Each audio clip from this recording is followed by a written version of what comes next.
Welcome back to CivilNet. I'm your host, Patrick Elliott. I'm delighted to be joined today by investor, futurist, speaker, and fellow Canadian, Mr. Stephen Ibaraki. Thank you for joining us, Mr. Ibaraki. So it's such a pleasure to be here, and I think this event is awesome. I think Armenia is just doing a wonderful job here in terms of innovation and hosting this World Congress. The eyes of the world are here, just really admiring what's happening here. So such a pleasure to be here.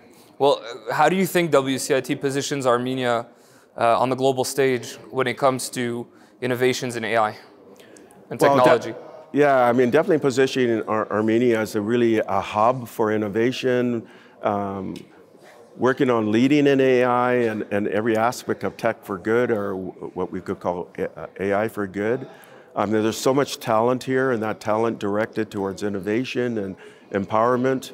And then that talent can then be utilized worldwide as well.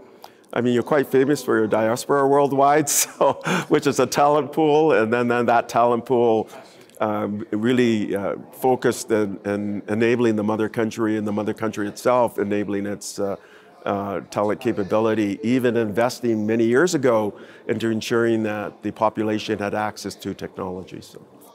Given that the world is more interconnected than ever, do you see that Armenia can somehow overcome its geographical isolation, its limitations on population and on size, to punch above its weight when it comes to technology? Yeah, I mean, that's a great question. And really, the size is not the limiter. It's really the entrepreneurship of the people, the innovative capability of the people, and then to leverage that in a dynamic and force multiplier way, and I see that happening with Armenia and the Armenians. So you're going to always punch above your weight, because once you have a world that's interconnected, then you're not bounded by geography. Really, the entire world of 8 billion is your landscape, right? Well, when you look at the global talent hubs, right, in terms of small countries who punch above their weight, as we mentioned, you look at Israel, you look at Estonia, we see Singapore, we see Hong Kong. How can Armenia, what are some of the, let's say, mindsets and habits that you see that need to be developed or at least encouraged in Armenia for the country to reach that status? I would say from an early age, making sure that you really endorse entrepreneurship and innovation, startups in the startup community. Hold events like this. So, I mean, this is the launch of the inaugural World Cup, which is all about startups, and Armenia did submit startups for the innovation here. I mean, the scale-up competition. So keep participating regionally, but also globally, like with the World Congress, where you submitted startups. Enable that in schools, and even in what we call K-12, so kindergarten to grade 12.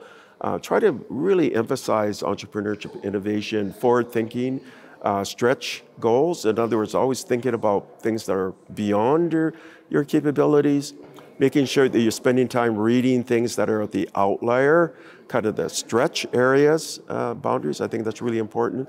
Also, making sure that you have a culture of resilience, which you already have, and also agility, and having an agile mindset. And then, of course, ensuring that you're maintaining the capacity for empathy and inclusion and combinatorial thinking. In other words, immersing yourself in different kinds of ideas and spending time to sort of connect the dots, right? I think that's important. Actively networking and associating with others, I think that's important. And then the fact that you're hosting the World Congress is really a testament to all of the things I mentioned. And finally, Mr. Ibaraki, what advice would you give a young startup founder here in Armenia? That's a great question. So for all startup founders, being in a startup is quite volatile.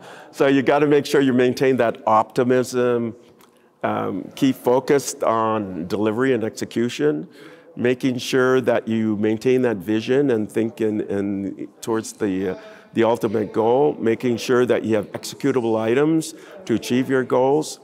There is this thing called the investment readiness level that Steve Blank and others have put together. You can search for it online.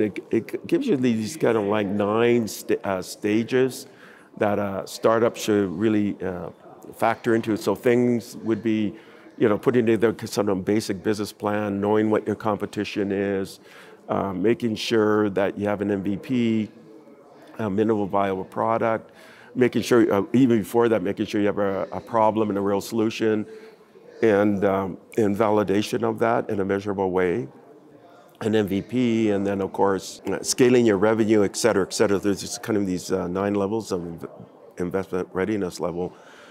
But all the things that I already talked about, so making sure you're constantly questioning, constantly curious, having the resilience, and when problems occur, as they inevitably do with a startup, always think solution, not giving up, right? So that's the perseverance, resilience part. Stephen Ibaraki, thank you so much for joining us today. Well, it was a real pleasure, and it's a real pleasure being here. Thanks again for watching CivilNet.